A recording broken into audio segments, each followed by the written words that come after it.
ভাবুন তো, একটা পাথরের ওজন যদি ২ থেকে ৭০ টন হয়, তবে সেই সময় ক্রেন ছাড়াই কিভাবে তারা ৪৮০ ফুট ওপরে এই পাথর তুলল?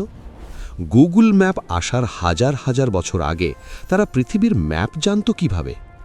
আজকে আমরা আপনাদের মিশরের পিরামিড নিয়ে এমন কিছু জানাবো যা আজ পর্যন্ত কেউ জানায় নাই।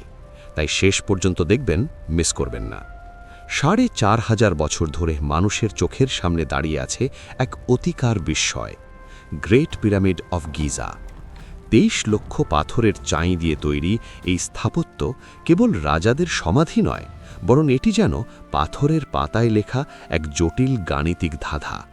কিন্তু কল্পনা করুন তো, যদি এই পিরামিডগুলো কেবল মাটিতে দাঁড়িয়ে থাকা সমাধি না হয়ে মহাকাশের কোনো নক্ষত্রপুঞ্জের প্রতিচ্ছবি হয়। গবেষকরা আজ দাবি করছেন পিরামিডের অবস্থান পৃথিবীর জ্যামিতিক কেন্দ্র এবং ওরায়ান নক্ষত্রপুঞ্জের সাথে হুবহু মিলে যায়।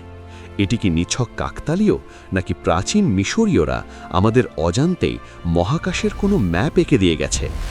আজকের ভিডিওতে আমরা এমন এক রহস্যের গভীরে নামব যেখানে বিজ্ঞান আর ইতিহাস এক বিন্দুতে মিলেছে। চলুন শুরু করা যাক। ইতিহাসের সবচেয়ে অদ্ভুত স্থাপনা। পৃথিবীর হাজার হাজার স্থাপনার মধ্যে একটা জিনিস বিজ্ঞানীদের এখনও ঘুমাতে দেয় না, গিজার গ্রেট পিরামিড। ৪,৫০০ বছর আগের স্থাপনা, কিন্তু এখনও আধুনিক ইঞ্জিনিয়ারিংকে চ্যালেঞ্জ করে। কিছু ফ্যাক্ট শোনো। 2.3 মিলিয়ন পাথরের ব্লক, প্রতিটি ব্লকের ওজন ২ থেকে ১৫ টন, মোট ওজন প্রায় ৬ মিলিয়ন টন। এত নিখুঁতভাবে বসানো যে ব্লেডও ঢোকে না। আর সবচেয়ে ভয়ঙ্কর ব্যাপার, আজকের প্রযুক্তি দিয়েও এত নিখুঁত পিরামিড বানানো কঠিন। প্রশ্নটা এখানেই শুরু হয়, এত উন্নত জ্ঞান তারা পেল কোথা থেকে? ১৯৮৩ সালে রবার্ট বাউভাল নামক এক গবেষক খেয়াল করেন এক অদ্ভুত মিল। গিজার ৩টি প্রধান পিরামিড, খুফু, খাফরে এবং মেনকাউরে, একেবারে সোজা লাইনে নেই। ছোট পিরামিডটি একটু বাম দিকে সরে আছে। ঠিক একই বিন্যাস দেখা যায় আকাশের ওরায়ান বেল্ট বা কালপুরুষের ৩টে উজ্জ্বল নক্ষত্রে। আশ্চর্যের বিষয় হল, এই নক্ষত্রগুলোর উজ্জ্বলতার তারতম্য এবং পিরামিডগুলোর উচ্চতার অনুপাতও প্রায় সমান। প্রাচীন মিশরীয়দের বিশ্বাস ছিল তাদের দেবতা ওসাইরিস এই ওরায়ান নক্ষত্রপুঞ্জে বাস করেন। তাহলে কি তারা রাজাকে স্বর্গের সেই ঠিকানায় পৌঁছে দিতেই এই ম্যাপ তৈরি করেছিল? পৃথিবীর কেন্দ্র ও গাণিতিক নির্ভুলতা। এবার আসা যাক ভূতাত্ত্বিক তথ্যে। আপনি যদি পৃথিবীর উত্তর দক্ষিণ এবং পূর্ব পশ্চিমের দীর্ঘতম অক্ষাংশ এবং দ্রাঘিমাংশ দিয়ে একটি ক্রসরোড তৈরি করেন, তবে সেই ছেদবিন্দুটি কোথায় পড়ে জানেন?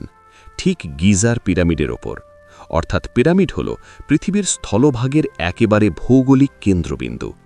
এখানেই শেষ নয়, পিরামিডের পরিধিকে এর উচ্চতার দ্বিগুণ দিয়ে ভাগ করলে পাওয়া যায় 3.14159, যা গাণিতিক ধ্রুবক পাই এর মান। মনে রাখবেন, আর্কিমিডিসের জন্মের ২০০০ বছর আগেও এই মান পিরামিডে ব্যবহৃত হয়েছে। তারা কি জানত যে পৃথিবী গোলাকার, নাকি তাদের কাছে ছিল এমন কোনো প্রযুক্তি যা আজও আমাদের কাছে অজানা? আলোর গতিবেগের সাথে সম্পর্ক। এবার এমন এক তথ্যের কথা বলবো যা আপনার মেরুদণ্ড দিয়ে ঠান্ডা স্রোত বইয়ে দেবে। গিজার গ্রেট পিরামিডের স্থানাঙ্ক বা কোঅর্ডিনেটস হল 29.972458 ডিগ্রি এন। আপনি কি জানেন শূন্যস্থানে আলোর গতিবেগ কত? ঠিক 299,792,458 মিটার প্রতি সেকেন্ড। এটি কি শুধুই একটি কোইন্সিডেন্স, নাকি আধুনিক বিজ্ঞানের অনেক আগেই তারা আলোর গতি পরিমাপ করতে জানত? নাকি পিরামিড আসলে মহাকাশ থেকে আসা কোনো সংকেত রিসিভারের মতো কাজ করত? পিরামিডের ভেতর কিংস চেম্বার এবং কুইন্স চেম্বার থেকে সরু কিছু পথ বা শাফট ওপরের দিকে চলে গেছে। বছরের একটি নির্দিষ্ট সময়ে এই শাফটগুলো দিয়ে সরাসরি আকাশে তাকালে ওরায়ান এবং সিরিয়াস নক্ষত্রকে দেখা যায়। আধুনিক জ্যোতির্বিজ্ঞানীরা বলছেন, হাজার বছর আগে যখন পিরামিড তৈরি হয়েছিল, তখন এই সুড়ঙ্গগুলো নক্ষত্রগুলোর সাথে নিখুঁত ১০ ডিগ্রি কোণে অ্যালাইন করা ছিল। এটি প্রমাণ করে পিরামিড নির্মাণে জ্যোতির্বিজ্ঞান ছিল অপরিহার্য। গিজার পিরামিড কি একটি আর্থ এনকোডেড লাইব্রেরি? আপনি কি জানেন গ্রেট পিরামিড আসলে পৃথিবীর উত্তর গোলার্ধের একটি স্কেল মডেল? যদি পিরামিডের উচ্চতাকে ৪৩,২০০ দিয়ে গুণ করেন তবে আপনি পাবেন পৃথিবীর মেরু ব্যাসার্ধ বা পোলার রেডিয়াস। আবার এর ভূমির পরিধিকে ৪৩,২০০ দিয়ে গুণ করলে পাওয়া যায় পৃথিবীর নিরক্ষরেখার পরিধি। এখন প্রশ্ন হল ৪৩,২০০ সংখ্যাটি কেন? এটি মহাকাশ বিজ্ঞানের একটি ধ্রুবক সংখ্যা, যা পৃথিবীর অক্ষের ঘূর্ণন বা প্রিসেশন অফ ইকুইনক্সের সাথে সম্পর্কিত। অর্থাৎ যারা পিরামিড বানিয়েছিল তারা কেবল পৃথিবীর মাপ জানত না, বরং পুরো পৃথিবীর জ্যামিতিক নকশা এই পাথরের খাঁজে লুকিয়ে রেখে গেছে। এটি কোনো মানুষের পক্ষে কি সম্ভব? পিরামিড কি আসলে একটি পাওয়ার প্ল্যান্ট? অনেক বিকল্প গবেষক মনে করেন পিরামিড আসলে কোনো সমাধি ছিলই না, কারণ আজ পর্যন্ত গ্রেট পিরামিডের ভেতর কোনো মামি বা রাজার মৃতদেহ পাওয়া যায়নি, বরং পিরামিডের ভেতর ডলোমাইট এবং গ্র্যানাইট পাথরের ব্যবহার দেখা যায়, যা বিদ্যুৎ পরিবহনে সক্ষম। নিকোলা টেসলার ওয়্যারলেস এনার্জি ধারণার সাথে পিরামিডের গঠনের অদ্ভুত মিল রয়েছে। অনেক বিজ্ঞানী দাবি করেন পিরামিড আসলে পৃথিবীর ভূগর্ভস্থ কম্পন বা ইলেকট্রোম্যাগনেটিক শক্তিকে ব্যবহার করে বিশাল পরিমাণ বিদ্যুৎ উৎপাদন করার একটি প্রাচীন পাওয়ার প্ল্যান্ট ছিল। শব্দ তরঙ্গের মাধ্যমে পাথর উত্তোলন একটি মহস্যময় তথ্য, যা আগে কেউ সাহস করে বলেনি, সেটি হলো শব্দ। অনেক প্রাচীন পাণ্ডুলিপিতে উল্লেখ আছে যে মিশরীয় পুরোহিতরা এক ধরনের মন্ত্র বা শব্দ ব্যবহার করে বিশাল পাথরগুলোকে বাতাসের ওপর দিয়ে সরিয়ে নিতেন। আজকের দিনে বিজ্ঞান প্রমাণ করেছে যে অ্যাকুস্টিক লেভিটেশন বা শব্দ তরঙ্গের মাধ্যমে বস্তু ভাসিয়ে রাখা সম্ভব। পিরামিডের ভেতর কিংস চেম্বার এমনভাবে ডিজাইন করা হয়েছে যা একটি নির্দিষ্ট কম্পাঙ্কে বা ফ্রিকোয়েন্সিতে অনুরণিত হয়। এটি কি কেবল প্রার্থনা কক্ষ ছিল, নাকি কোনো মেমব্রেন বা ফ্রিকোয়েন্সি জেনারেটর? পিরামিড এবং মানুষের ডিএনএ। পিরামিডের জ্যামিতিক অনুপাত এবং এতে ব্যবহৃত গোল্ডেন রেশিও বা ফাই এর মান মানুষের শরীরের হাড়ের অনুপাত এবং ডিএনএর সর্পিলাকার গঠনের সাথে মিলে যায়। অনেক গবেষক দাবি করেন পিরামিড আসলে মানুষের ডিএনএর কোডকে পাথরে অনুবাদ করা একটি রূপ। তারা হয়তো জানত যে মহাবিশ্বের সব কিছু, নক্ষত্র থেকে শুরু করে মানুষের কোষ, একই গাণিতিক সূত্রে গাঁথা।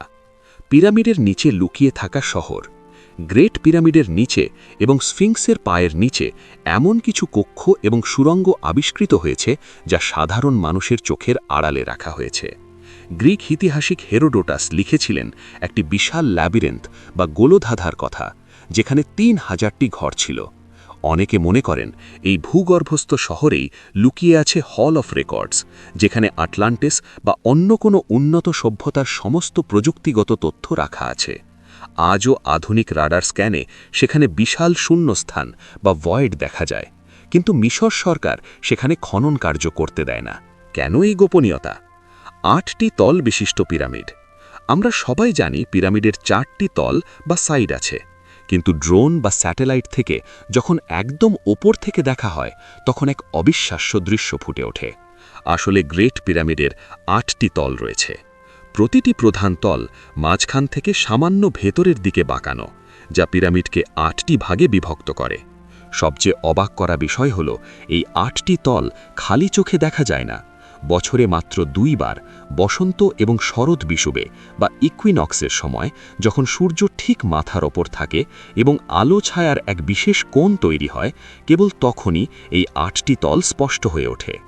হাজার বছর আগে পাথর কাটায় কতটা নিখুঁত দক্ষতা থাকলে এমন জ্যামিতিক কারুকার্য করা সম্ভব, তা আজও আধুনিক ইঞ্জিনিয়ারদের কাছে এক বিস্ময়। প্রাকৃতিক এয়ার কন্ডিশনিং পিরামিডে। বাইরে যখন মিশরের তপ্ত মরুভূমির তাপমাত্রা 50 ডিগ্রি সেলসিয়াস ছাড়িয়ে যায়, তখন পিরামিডের ভেতর পা রাখলে আপনি চমকে যাবেন।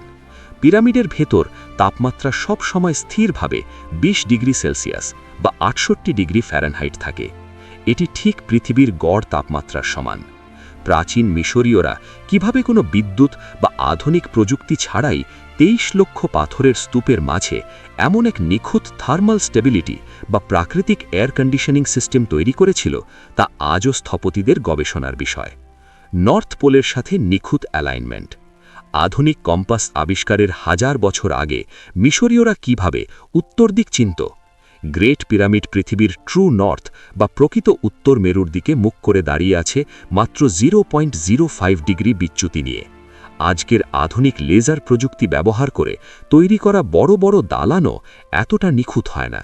তারা কি ধ্রুব তারা দেখেই হিসাব করেছিল, নাকি তাদের কাছে এমন কোনো কম্পাস বা মানচিত্র ছিল যা ইতিহাসের পাতা থেকে হারিয়ে গেছে? আমরা সবসময় ভাবি মানব সভ্যতা ধীরে ধীরে উন্নত হয়েছে, কিন্তু যদি সত্যি উল্টোটা হয়, যদি প্রাচীন মানুষ বেশি উন্নত ছিল, যদি তারা মহাকাশ সম্পর্কে জানত, যদি পিরামিড একটা বার্তা হয়, তাহলে দিন শেষে পিরামিড আসলে কি? মরুভূমির তপ্ত বালিতে দাঁড়িয়ে থাকা কিছু পাথরের স্তূপ, নাকি সময়ের অতলে হারিয়ে যাওয়া কোনো অতি উন্নত সভ্যতার রেখে যাওয়া এক পাথরের হার্ড ড্রাইভ? হয়তো গিজার এই বিশাল চত্বর কোনো সমাধি নয়, বরং এটি একটি মহাজাগতিক এনসাইক্লোপিডিয়া, যেখানে প্রতিটি ইঞ্চিতে, প্রতিটি কোণে এনকোড করা আছে পৃথিবীর পরিধি, আলোর গতিবেগ আর দূর নক্ষত্রের নিখুঁত মানচিত্র। ৪,৫০০ বছর ধরে এই পিরামিডগুলো আমাদের দিকে তাকিয়ে যেন মুচকি হাসছে। তারা জানে আমাদের আদি অন্ত, অথচ আমরা আজও তাদের প্রথম রহস্যটাই ভেদ করতে পারিনি। তবে একটি বিষয়ে ধ্রুব সত্য, পিরামিড কেবল মিশরের সম্পদ নয়, এটি পুরো মানব জাতির জন্য একটি আয়না, যা আমাদের মনে করিয়ে দেয় আমরা এই বিশাল মহাবিশ্বের কতটা ক্ষুদ্র অংশ।